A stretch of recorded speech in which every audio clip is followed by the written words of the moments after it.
เศร้าแต่ละเศร้าไว้อากาศจะเป็นยังไงป๊อดโถขาวเปื้อว่าตกอีกแล้วมือนี้สีสุกก็วาบ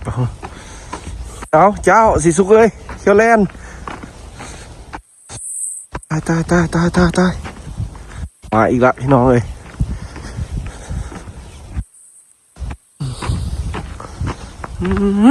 หนาวเย็นจิตเลยประเทศรัสเซียพี่น้องเอ้ย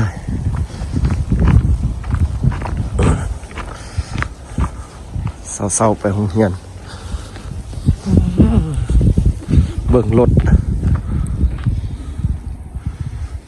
จอดซะไปสิเลยได้พี่น้องเอ้ยรถล้างบ้านเพิ่นเป็นจังไหนเนาะเพิ่นคือว่าบ่มีบอลอยู่อันไวเนาะ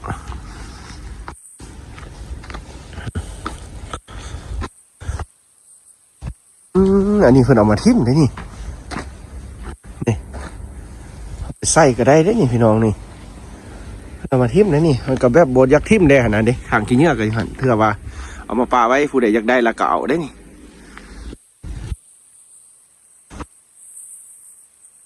แต่บ่มีก็เอาไปใส่พี่น้องเอ้ยก็ดีคือกันนะแนวนั้นนะเอาไปทิ่มก็ทิ่มซื่อๆเอามาปาไว้แนวนั้นก็มาเอาวางไว้ใครอยากได้แล้วก็เอาใส่ก็อุ่นแน่รัสเซียน้องเอ้ยมาอีกแล้วความหนาวเย็นชีวิตในแต่ละมื้อแต่ละเช้าน้องเอ้ยในมหาวิทยาลัยจักหน่อยเข้าไปโรงเรียน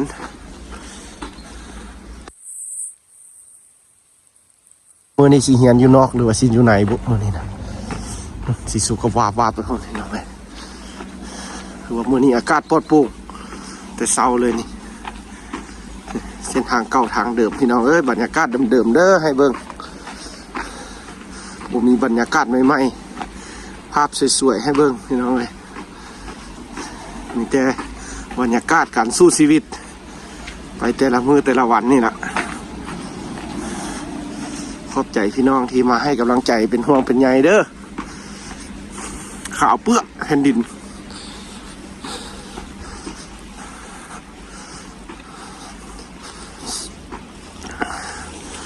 พอดีได้ออกกำลังกายทุกๆเช้า1 กิโล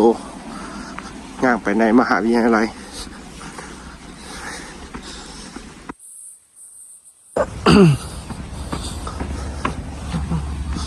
กำลังลงได้นี่กำลังตกนี่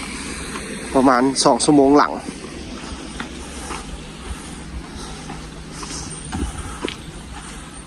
ขาวเปื้อเมื่อใดอากาศบวกแล้วก็เสื่อยเมื่อใดอากาศลบๆน้อยนึงก็ตกมาอีก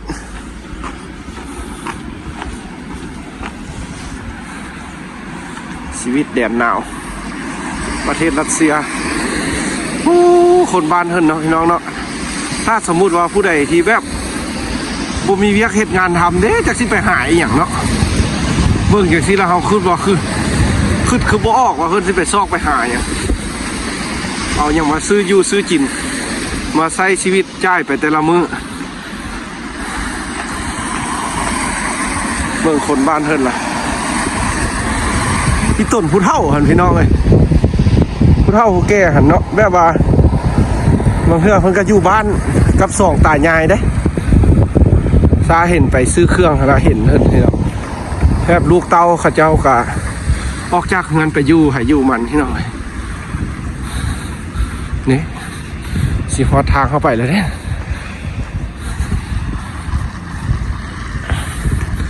เย็นจี๊ดพี่น้องนี่ฮอดหมูเขาแล้วแล่นเลย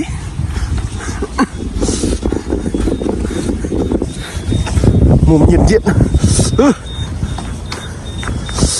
ป้าเย็นมือขนาด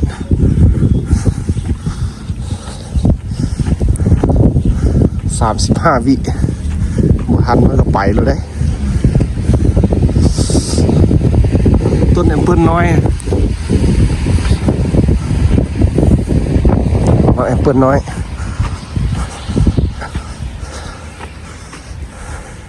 คือว่ายังหนาวบกคักเดือน11นี่ เป็นเดือนหนึ่งเนอะเดือนหนึ่งเนี่ย สุดเลยเนาะอยู่รัสเซียสุดเลยแหละอยู่เดือนหนึ่งแล้วกล้ามน้ำแข็งเบิดแหละ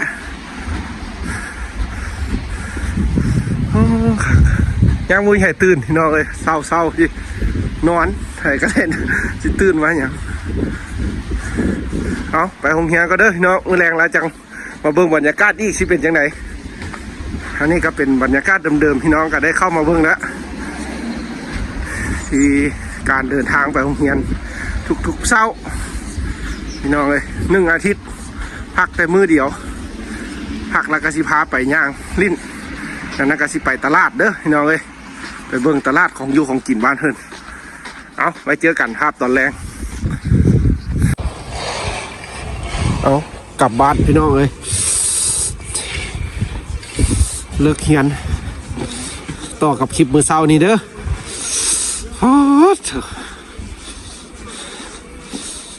เส้นทางพี่น้องเอ้ยบ้านเพิ่นคอยย่างกลับบ้านเบิ่งบรรยากาศวิวเพื่อนสารบ้านเพิ่น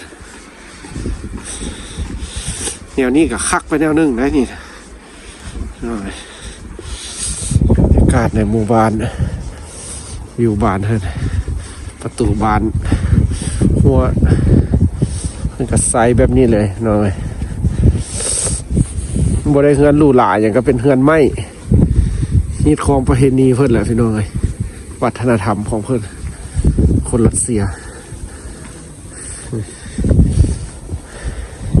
บ่ได้ปลุกหรูหราอย่างได้แต่หากมีกล้องวงจรมีอย่างครบบ้านเพิ่น2-3 หน่วยมีสวนดอกไม้หน้าบ้านนี่นะถ้าเป็นฤดูแล้งนะพี่น้องเด้เนาะกลับเฮือนพี่น้องเลยวันนี้บางทีสิไปตลาดเด้อจังไปเบิ่งวิวตลาดซื้ออาหารการกินสิเป็นจังไดอยู่บ้านเพิ่นสิขายอีหยังสิคือกับบ้านเฮาบ่สิกินอยู่จังไดไปสิสุกก็ไปพุ่นล่ะ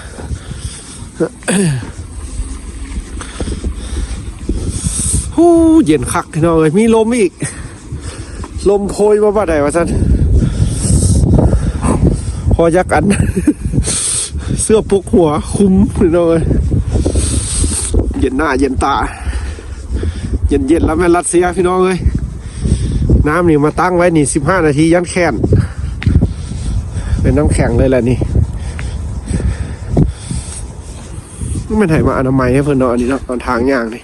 น่าจะเป็นรถบ่คือว่าปัดละเอียดแท้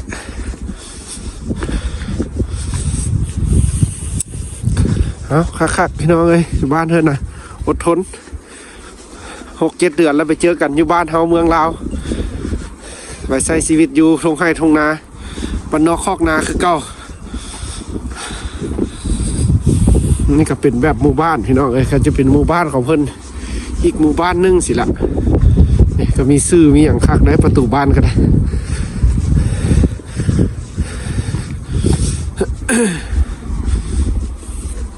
บรรยากาศบ้านเธอโอ้เย็นหลายเด้อมื้อนี้เด้อเย็นอีหลีมื้อนี้ เย็นคักพี่น้องเอ้ยบ่งามบ่อันสะอาดหูสะอาดตาปานใดพี่น้องเอ้ยบ้านเพิ่นก็ได้นะเป็นจังซี่กันเว้าเรื่องความสุขบ่ความเจริญรุ่งเรืองนี่คือสิบ่ท้อเอเชียบ้านเฮาดอกพี่น้องเอ้ย